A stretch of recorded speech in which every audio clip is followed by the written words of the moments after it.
नमस्कार, मैं हूँ मनविंदर। एमबीएन नेटवर्क पे आप सभी लोगों का बहुत स्वागत है। दिल्ली के सीएम अरविंद केजरीवाल नहीं समझ रहे कि एक के बाद एक ईडी के समन्स को इग्नोर करना ईडी को इग्नोर करना उनके लिए कितनी बड़ी मुसीबत बनने वाली है। 2024 में मोदी सरकार देश को भ्रष्टाचार मुक्त करने का एजेंडा लेकर के आ रही है, ये सभी को पता है और प्रधानमंत्री नरेंद्र मोदी कह चुके हैं कि जिसने देश को लूटा है, वो उसे लौटाना पड़ेगा। अब आप देखिए, गुरुवार की सुबह-सुबह जम्मू-कश्मीर के राज्यपाल सत्यपाल मलिक के घर में रेड चल रही है।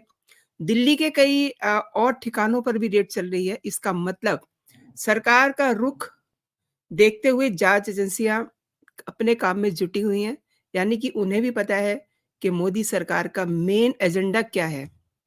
यानी कि राज्यपाल हो, मुख्यमंत्री हो, संतरी हो, मंत्री हो, अगर लूटा है तो लौटाना पड़ेगा, बचेगा नहीं। नंबर सबका आएगा ऐसे लोगों का। ताज़ा मामला देखें तो Hemant Soren money laundering case में अब जेल पहुँच चुके हैं। दिल्ली के उप मुख्यमंत्री मनीष सिसोदिया भी जेल में हैं, संजय सिंह भी जेल में हैं। बड़ी लंबी लिस्ट है, सबके नाम गिनाए जाएँगे तो अ, यू नो बहुत बड़ा प्रोग्राम हो जाएगा। तो गुरुवार की सुबह से ही मलिक के यहाँ छापेमारी चल रही है, सीबीआई छापे डाल रही है। यानी कि मोदी सरकार का सीधा-सा फंडा है कि भ्रष्ट बचेगा नहीं। देर हो सकती है लेकिन धरा ज़रूर जाएगा। सीबीआई ने गुरुवार को पूर्व गवर्नर सत्यपाल मलिक के ठिकाने पे छापा मारा और साथ ही दिल्ली में भी करीब-करीब 30 जगहों पे रेड की है। ये कार्रवाई कीरू हाइड्रो इलेक्ट्रिक प्रोजेक्ट के करप्शन को लेकर के की गई है। सतपाल मलिक ने गवर्नर रहने के दौरान ये दावा किया था कि हाइड्रो इलेक्ट्रिक प्रोजेक्ट की 2 फाइलें क्लियर करने के लिए उन्हें 300 करोड़ की रिश्वत पेश की गई थी। इससे पहले कीरू इलेक्ट्रिक प्रोजेक्ट को लेकर के 6 जुलाई 2022 में भी देश भर में 16 जगहों पे छापेमारी की गई थी और गुरुवार को रेड के बाद अ, जैसा कि आमतौर पे होता है, मलिक ने एक्स प्लेटफ़ॉर्म पे स्टेट किया है, पोस्ट किया है कि मैं किसान का बेटा हूँ, छापों से घबराऊँगा नहीं। ठीक है, ये उनका अपना कहना है, तो उसमें कोई लाग-लपेट तो है ही नहीं। किसानों के धरने से पहले भी किसानों के समर्थन में उन्होंने काफ़ी विवादित बयान दिए थे और हाल ही में राहुल गांधी ने उनसे राजनीति के गुर सीखने के लिए एक सिटिंग की थी। I should say baby sitting जिसमें राहुल गांधी उनसे ज्ञान ले रहे हैं राजनीति का और उस दौरान उन्होंने पुलवामा पर विवादित बयान दिया था। यानी कि कुछ भी कह कर के वो हमेशा विवादों में तो बने ही रहते हैं। अब बात करते हैं केजरीवाल की, जिन्हें ये गलतफ़हमी रहती है कि जो वो कर रहे हैं, वो सही है, बाकी दुनिया सारी गलत है, वो सिर्फ़ कट्टर ईमानदार है। अब गुरुवार को उन्हें 7वाँ सम्मन मिल गया है, तो कुल मिला के गुरुवार काफ़ी इम्पोर्टेंट हो गया। 2 बड़ी घटनाएँ, 2 बड़े समाचार हो गए। एक तो मलिक साहब के यहाँ सीबीआई की छापेमारी चल रही है। दूसरा, इनको 7वाँ नोटिस मिल गया है, सीएम अरविंद केजरीवाल को। तो इसमें एक चीज़ और बता दूँ मैं आपको कि कोई शक-शुबा नहीं है कि केजरीवाल अपनी पेशी पे नहीं जाएँगे। क्योंकि उन्होंने ठान रखा है कि जब तक उन्हें ईडी घसीट के नहीं लेके जाएगी ना, तब तक वो जाएँगे नहीं। यहाँ एक सवाल और भी पैदा होता है कि वो आखिर कितने सम्मन इग्नोर करेंगे? अब देखिए, उन्होंने विधानसभा में विश्वास प्रस्ताव ला कर के उस समय चर्चा आदि का फैक्टर बता दिया कोर्ट को कि वो पेश नहीं हो सकते हैं, अपनी जान बचाने के लिए। लेकिन कितने दिन? अगेन वही कहावत कि बकरे की माँ कितने दिन खैर मनाएगी? अच्छा, विधानसभा में चर्चा क्या हो रही है? मतलब बड़ी हैरानगी की बात है। बजट सेशन चल रहा है, उसमें चर्चा हो रही है किसानों की वो कह रहे हैं कि किसान तो बेचारे वहाँ पे अपनी बात कहने के लिए दिल्ली आना चाहते हैं, उन्हें क्यों रोका जा रहा है? यानी कि उन्हें किसान बेचारे लग रहे हैं और जिस राज्य से सरकार किसान चले हैं, वो भी आम आदमी पार्टी की सरकार है वहाँ, भगवंत सिंह मान की। वो एक अलग विषय है, बाद में बात करते हैं उसपे। लेकिन मैं अभी बात कर रही हूँ केजरीवाल के जो 7वाँ सम्मन आया है।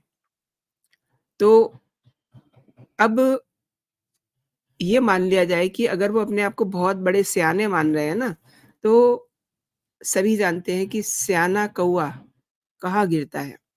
केजरीवाल भी जानते हैं, आप हम भी जानते हैं। तो ये कौवा कहाँ गिरेगा, ये देखना भी बड़ा दिलचस्प होगा। अब समझने की बात ये है कि अरविंद केजरीवाल को ईडी का 7वाँ सम्मन मिला है और उन्होंने पूछताछ के लिए सोमवार को बुलाया है। इसका मतलब ये हुआ कि सोमवार यानी कि ज़्यादा दिन तो है नहीं। इस दौरान वो क्या ड्रामा करते हैं, ये भी देखने की बात होगी क्योंकि अभी तक पहले से ही उनके ड्रामे को अज़्यूम नहीं किया जा सकता। लेकिन हाँ, कोई ना कोई सॉलिड बहाना उनके पास होगा। उनका सेशन तो चल ही रहा है बजट का। अब ईडी के सामने उन्हें 19 फरवरी को भी पहुँचना था। उससे पहले उन्हें 16 फरवरी को राउज़ एवेन्यू कोर्ट में पहुँचना था। लेकिन उन्होंने ये रायता फैला लिया और अपना विश्वास प्रस्ताव ले आए वो बजट सदन में। अब कोई पूछे कि आपसे किसी ने पूछा था कि आपकी सरकार खतरे में है? भई सरकार खतरे में हो तभी तो विश्वास प्रस्ताव लाया जाता है। ऐसी कोई बात ही नहीं थी। फिर भी उन्होंने ये ड्रामा किया। शराब घोटाले में मनी लॉन्ड्रिंग की जाँच कर रही ईडी ने तब भी केजरीवाल को सम्मन भेजा था और सम्मन पे ना पहुँचना, इसमें वो अपनी बड़ी स्मार्टनेस समझते हैं। वो समझते हैं कि मैंने ना पहुँच करके ईडी के सामने बहुत समझदारी की है, लेकिन ये ज़्यादा दिन तक नहीं चलेगा। शराब घोटाले में मनी लॉन्ड्रिंग के आरोप हैं उन पर और इसी मामले में पूछताछ के लिए ईडी ने दिल्ली के सीएम अरविंद केजरीवाल को सम्मन जारी किया है और इससे पहले 6 सम्मन तो मिल ही चुके हैं, ये तो 7वाँ सम्मन है। मतलब हर सम्मन पे उनका एक सॉलिड रीज़न रहा। लेकिन अब ये देखिए ना कि ये जो उनके बेतुके लॉजिक है, ये ज़्यादा दिन तक नहीं चलेंगे।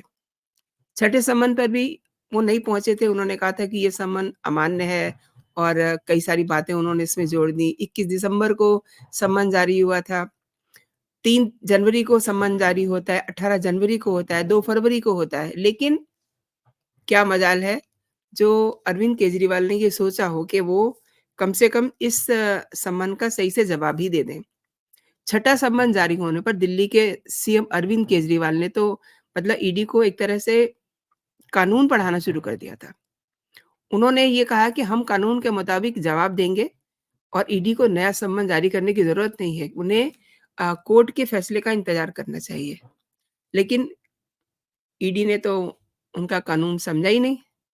आज 7वाँ सम्मन दे दिया उनको और अब देखिए ईडी ने क्या कहा है अरविंद केजरीवाल के लिए कि अरविंद केजरीवाल जानबूझ करके सम्मन का पालन नहीं कर रहे हैं, लगातार बचने का प्रयास कर रहे हैं और जो उनके कारण हैं, वो बहुत बचकाने हैं।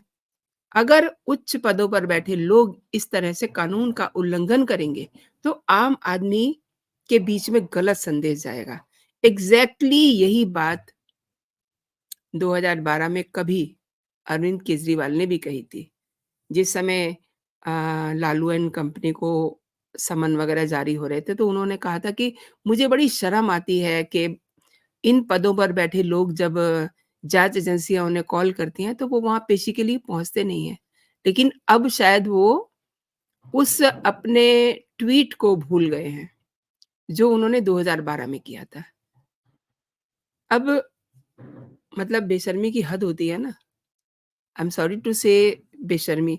देखिए बजट सेशन चल रहा है दिल्ली विधानसभा का और उसमें वो वहाँ पर खड़े होकर के भाषण क्या दे रहे हैं कि दिल्ली में आंदोलनकारी मैं तो ये कहूँगी कि वो किसान है ही नहीं, लेकिन वो उन्हें किसान बता रहे हैं, तो ठीक है, मैं उन्हीं के लहज़े में बताती हूँ कि किसानों को क्यों नहीं आने दिया जा रहा है दिल्ली में? वो बेचारे अपनी माँगें ही तो लेके आ रहे हैं, बेचारे, मतलब उन्हें बेचारे बता रहे हैं। जैसे वो खुद बेचारे हैं, वैसे ही उन्हें किसान बेचारे दिखाई दे रहे हैं। उधर सत्यपाल मलिक, वो भी अपने आप को बेचारा बता रहे हैं कि मैं तो किसान का बेटा हूँ, मैं तो डरूँगा नहीं। उन्होंने एक ट्वीट भी किया है और उसमें उन्होंने ये कहा है कि मैं तो फेस करूँगा सब कुछ। यानी कि जिसके ऊपर जब कोई जाँच एजेंसी शिकंजा कसती है, तो वो अपने आप को बेचारा बताने लग जाता है।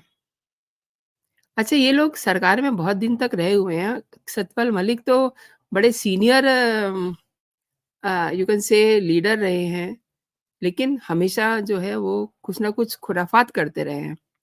बागपत को बिलॉन्ग करते हैं और कई प्रोफाइल्स में उन्होंने काम किया है। कई वो राज्यों में राज्यपाल भी रहे हैं। रिसेंट जो राज्यपाल थे वो जम्मू कश्मीर में थे और मतलब अब ऐसी-ऐसी बातें करते हैं कि उनकी बुद्धि पे तरस आता है। जिस दिन वो राहुल गांधी के साथ बात कर रहे हैं, राहुल गांधी के रेज़िडेंस पर, तो वो मतलब उन्हें राजनीति के गुर सिखा रहे हैं कि राहुल गांधी उनसे पूछते हैं कि अभी इतनी गिरावट क्यों आ गई है राजनीति में? तो बात करते उन्होंने पुलवामा पे जो कार्रवाई हुई उसी पे सवाल उठा दिया। काफ़ी चर्चा हुई थी।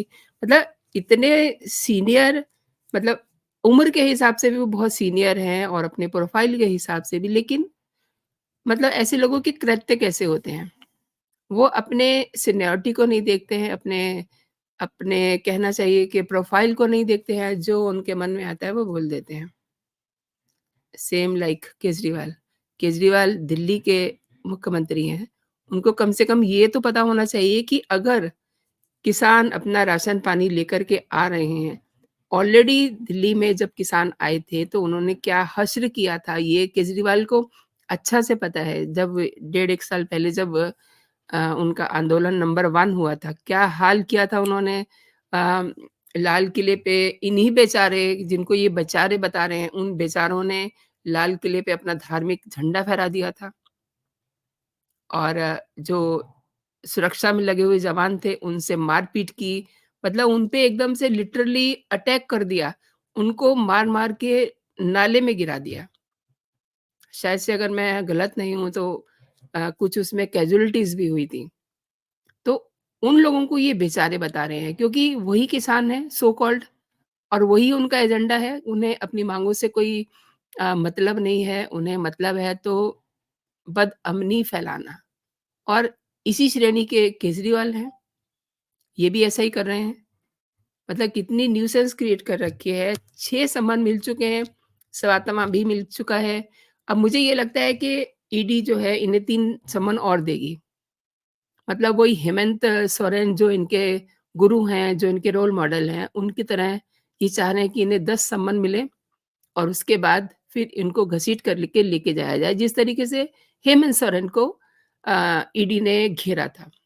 आपको याद होगा जिस समय 10 सम्मन दे चुकी थी ईडी हेमंत सोरेन को और 11वें सम्मन पर सोरेन साहब ने भागना शुरू किया। वो रांची से दिल्ली आ गए, दिल्ली से फिर पता नहीं क्या-क्या जुगत जोड़ा उन्होंने जोड़ी, उसके बाद वो फिर रांची पहुँचते हैं। वहाँ पर फिर गिरफ्त में आ गए थे। तो सेम केस होने वाला है अरविंद केजरीवाल का भी क्योंकि ऐसे बेतुके लॉजिक बहुत दिन तक चलते नहीं हैं। और दूसरी बात सतपाल मलिक जी की, तो ईडी अपना काम कर रही है। वो क्या रिपोर्ट देती है, उसके बाद क्या सीन बनता है, वो भी आपको बताया जाएगा। लेकिन फिलहाल समझने की जो बात है एक लाइन में, वो ये है कि मोदी सरकार उन लोगों को छोड़ने वाली नहीं है जिन लोगों ने देश को लूटा है। लूटा है तो वो लौटाना पड़ेगा। मोदी वो उनके हल्क से निकाल के लेके आएँगे। ये समझने की बात है। तो दोस्तों, आपने मेरे साथ ये पूरा वीडियो देखा। बहुत-बहुत धन्यवाद आपका। एक चीज़ और कहना चाहूँगी मैं, अगर आपको मेरे कंटेंट पसंद आ रहे हैं, मेरे वीडियो पसंद आ रहे हैं, तो आप इस वीडियो को लाइक कीजिए और जो मेरी वीडियो आप देखते हैं, आप अपने दोस्तों में, अपने सोशल प्लेटफ़ॉर्म पे उन्हें शेयर कर सकते हैं, ज़्यादा से ज़्यादा उन्हें शेयर कर सकते हैं। और अगर अभी तक आपने मेरा चैनल सब्सक्राइब नहीं किया है, तो मेरे चैनल को आप सब्सक्राइब भी कर लीजिए, ताकि जो भी मेरा लेटेस्ट कंटेंट हो, आप तक सबसे पहले पहुँचे। And one more important thing, जो नीचे बेल आइकन लगा हुआ है ना, उसको आप ज़रूर दबा दीजिए, ताकि नोटिफ़िकेशन आप तक पहुँच सके। तो फिलहाल इतना ही। आप अपना और अपनों का ख़्याल रखिए, खुश रहिए, स्वस्थ रहिए। जय हिंद, जय भारत।